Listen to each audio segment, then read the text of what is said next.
Yo, what's up mga kausay natin dyan. Nandito tayo sa Emerald Residence. So today is turnover ng house in lot na kinuha ni Mrs. At ito-turnover na sa atin. So papakita ko sa inyo kung ano meron dito sa Emerald Residence dito sa Tansa. So dala natin yung documents at ito yung mga bahay. So pakita ko sa inyo yung mga bahay. So yo, what's up mga kausay. Nandito na tayo sa mismong unit. So ito na yung bahay. At ayan, ipapakita ko sa inyo yung loob. So ayan po yung itsura ng mga bahay dito. Ayan. Ayan. At ito sa bungad. Ayan, sa bungad lang naman tayo ng ito. Ito yung entrance. And then pagpasok po dito, makita mo agad dito yung pinaka dito sa gilid is yung engineering office. At dyan tayo kakausapin para sa turnover. At ayan yung itsura. Napakarami na pala ng bahay dito at saka may mga nakatira na din, may mga na-turnover na. So napakalayo pati dun sa kabila. So dito yung kabila. Ito yung kabila, medyo mahaba-haba to. At alam po dito yata sa area na to yung nakuha natin na bahay. At dun kasi ayan, so medyo malayo.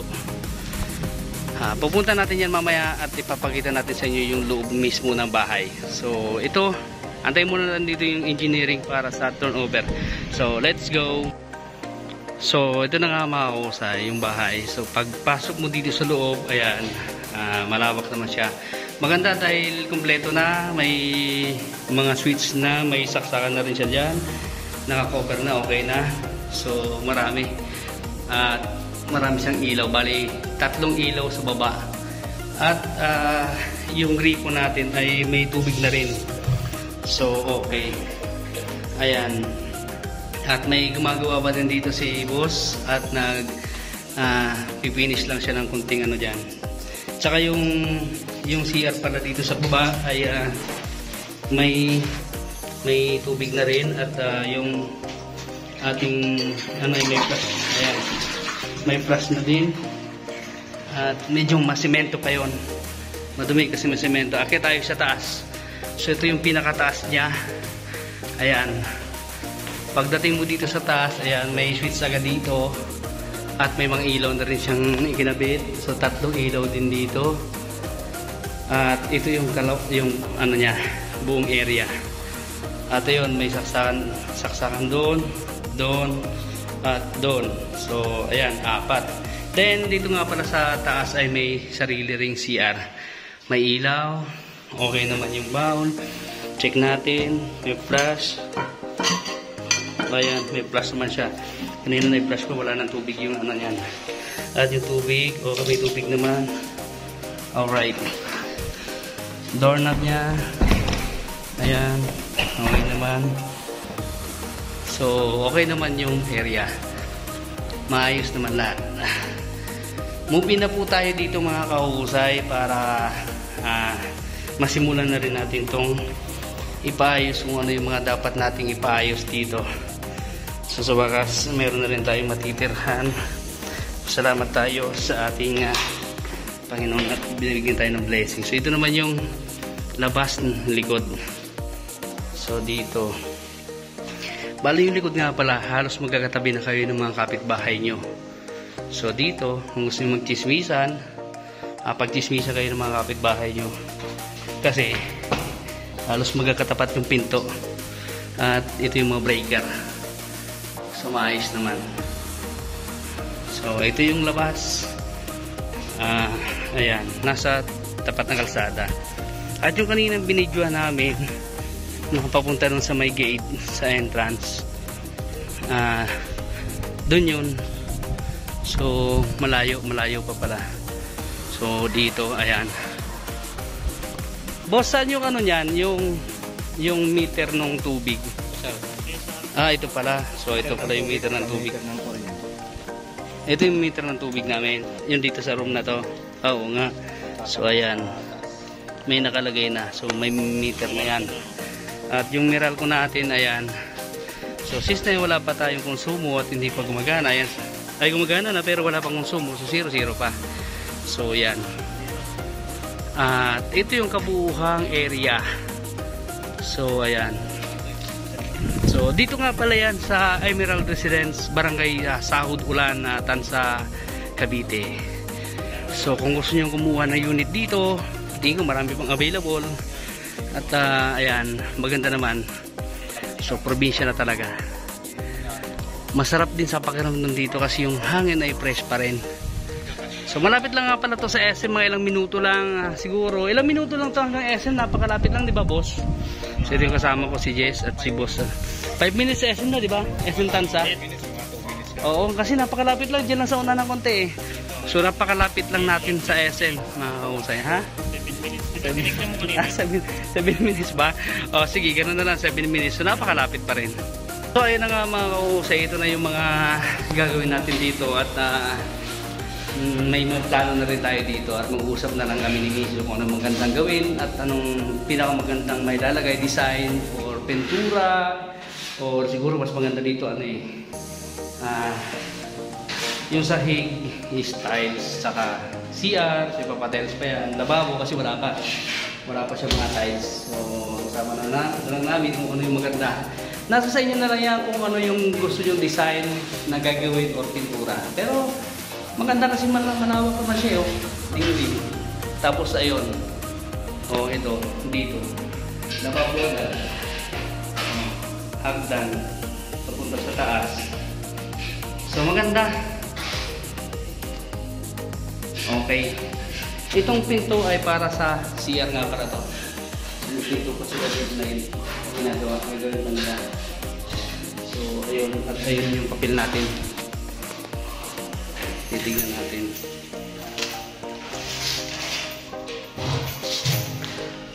Ayun nga pala mga kausay, hanggang dito na lang muna yung ating vlog para sa move-in natin dito sa bahay. So hanggang sa muli na vlog ulit natin. Kita-kita ulit tayo at maraming salamat sa support na binibigay nyo sa atin sa views at sa kapwa natin YouTuber dyan. Shoutout na lang po sa inyo lahat, lalo sa mga kaibigan natin dyan, Pres Batang Gubus at Habibi Aribalo, Yumi Hayati, Mateo Atienza, Laika Joy Vlog, General Vlog sa binsang ko. Shoutout sa inyo lahat. At kay Sir Romel Gabo, shoutout nga para sa iyo. So solid na supporter yan. At ayun, hanggang dito na lang muna mga kausay. Kasi muli, bye-bye. At so ayun na nga mga kausay natin dyan. Pauwi na tayo, pabalik na tayo ng Manila. So ito, Tansa. Tapos na tayo sa move-in. At papagawa na lang natin yun. At ito nga pala yung ayun, gagaling lang namin doon. Ito na yung SM. So ayun na mga kausay, pauwi na tayo. At along Tansa Road tayo.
Ayun, pauwi na tayo.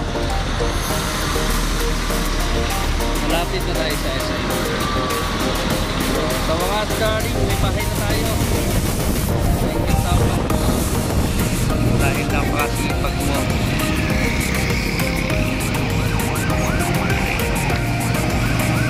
Ganun talaga dito sa Tansa, medyo matraffic.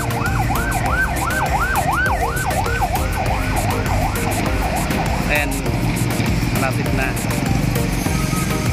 Ha? Kaya nga eh, mga sinaunang ano pa yan eh. Yung mga minibus, mga sinauna no. Dito mo lang yung makakita, walang iba yan, walang ganyan tayo mga lugar. Ha? Mauligit ka, baby. Makapalit ng contractor ko na yun. Ha? Makapalit. Ha?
Pwede ko na talagang tirahan yan, pre.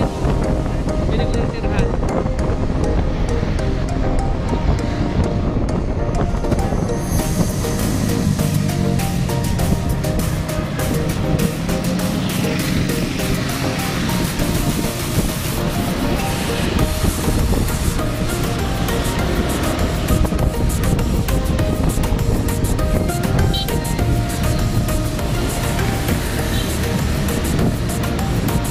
Dapat doon may service na talaga ako doon.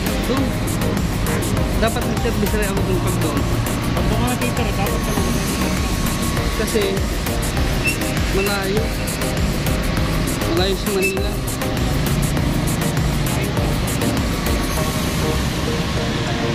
Gawa na ano na rito eh. Yung Marikina.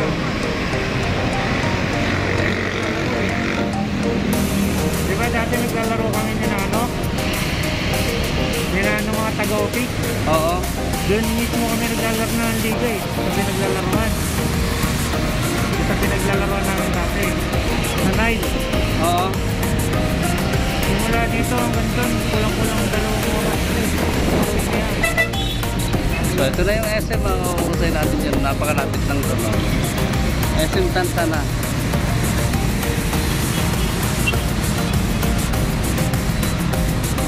Ayan, sumisilip na si SM.